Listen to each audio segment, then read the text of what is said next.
Silence, please. हाँ?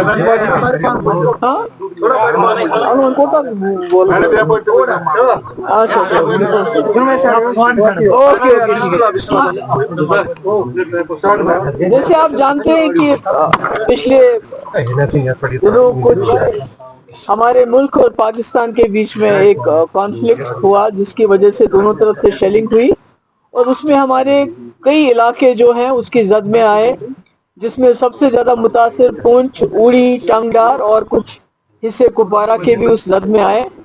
और मुझे मौका मिला इन तमाम इलाकों में जाने का और मैंने फर्स्ट हैंड देखा कि जब इस किस्म के आपस में ताल्लुकात इतने खराब हो जाते हैं कि जंग की नौबत आती है तो आम लोगों पे क्या गुजरती है, जो हमारे बॉर्डर पे लोग रहते हैं उन पे क्या गुजरती है, किस तरह घरों के घर बर्बाद हो गए हैं, जिंदगी भर की जो कमाई होती है वो बेचारे लोग जमा करके मकान बनाते हैं, मकान तबाह, और उसके बाद फैमिलीज उजड़ गई हैं, बच्चे।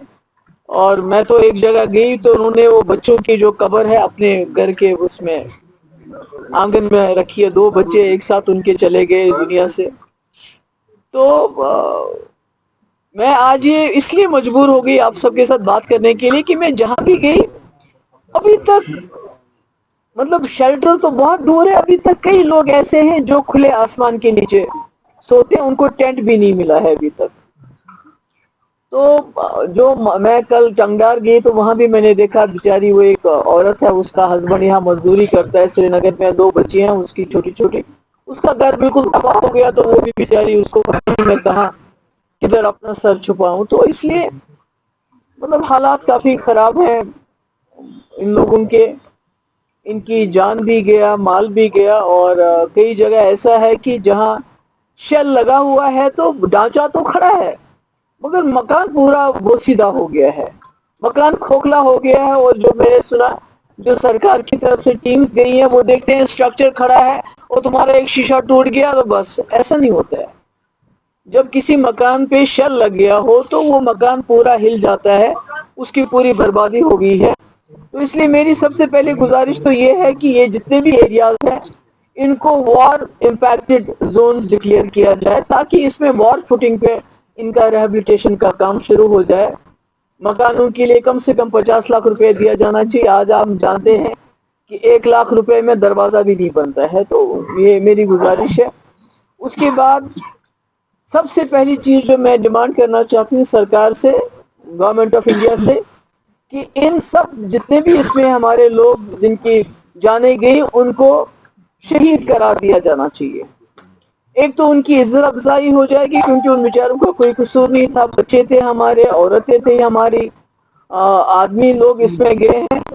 तो उसकी वजह से एक तो उनकी इज्जत अफजाई होगी और दूसरा कुछ बेनिफिट्स भी उनको मिलेंगे, उनकी फैमिलीज को मिलेंगे। और जिनके लोग चले गए हैं उनको नौकरी भी मिलनी चाहिए, जॉब भी मिलना चाहिए। और कई मुझे दुकानदार उन्होंने कहा कि हमारी दुकानें इसमें डैमेज हो गई, तो उन्होंने जो बैंक में इंश्योरेंस है तो बैंक इंश्योरेंस देने से इनकार करते हैं, वो कहते हैं ये जंग है, हमारा इंश्योरेंस नहीं दे सकते आपको। तो इसमें मैं चाहूंगी गवर्नमेंट इंटरवीन करे। और जो लोन लिए हैं, कई लोगों ने लोन लेके मकान बनाए हैं, दुकानें बनाई, छोटा मोटा कारोबार शुरू किया था, ये जरूरी है कि उस लोन को वेव ऑफ किया जाना चाहिए।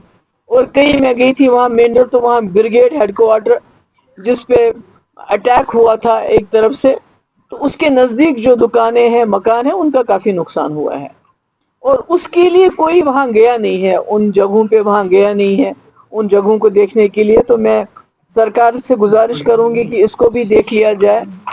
और पुंछ की मैं खास तौर से बात करूंगी कि पुंछ में अगर हमारे पास अस्पताल में ट्रॉमा सेंटर होता, हमारी जो वहाँ एम्बुलेंस है उसमें वेंटिलेटर होता, तो शायद कई जाने पुंछ में बच सकती थी। उस वजह से तो मेरी गुजारिश है गवर्नमेंट से कि हमारे पास हर जगह जो है मेडिकल कॉलेज है, तो पुंछ का भी वो होना चाहिए ताकि वहाँ जो हेल्थ फैसिलिटीज को इम्प्रूव किया जाए। और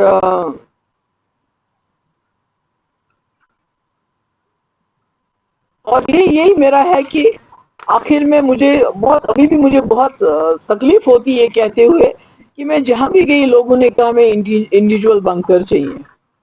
تو مجھے یہ ڈیمانڈ کرتے ہوئے بھی اچھا نہیں لگتا ہے کہ آج 21ویں صدی میں ہمارے لوگ جہاں اچھے اسکولوں کی ڈیمانڈ کرتے، نوکریوں کی ڈیمانڈ کرتے، ہسپتالوں کی ڈیمانڈ کرتے، وہ کہتے ہیں ہمیں بنکر چاہیے، کیونکہ ان کے دل میں یہ خوف گھر کر گیا ہے کہ ان کو لگتا ہے جنگ کبھی بھی ہو سکتی ہے.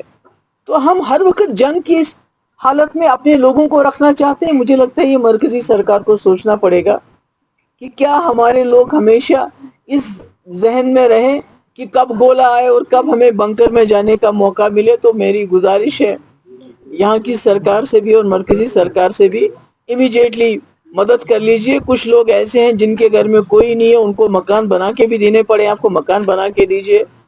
اور اس وقت جہاں جہاں بھی اس وقت یہ ہوا ہے وہاں گورنمنٹ کی ٹیمیں جا کے دیکھنی چاہیے، جن کے سر پہ چھت نہیں ہے تو کچھ تو کرو ان کے لیے. تو میری یہ اسی لیے میں نے آپ سب کو بلایا تھا کہ ابھی تک میں جہاں جہاں بھی گئی تو ابھی تک کوئی پہنچی نہیں ہے کسی کے پاس.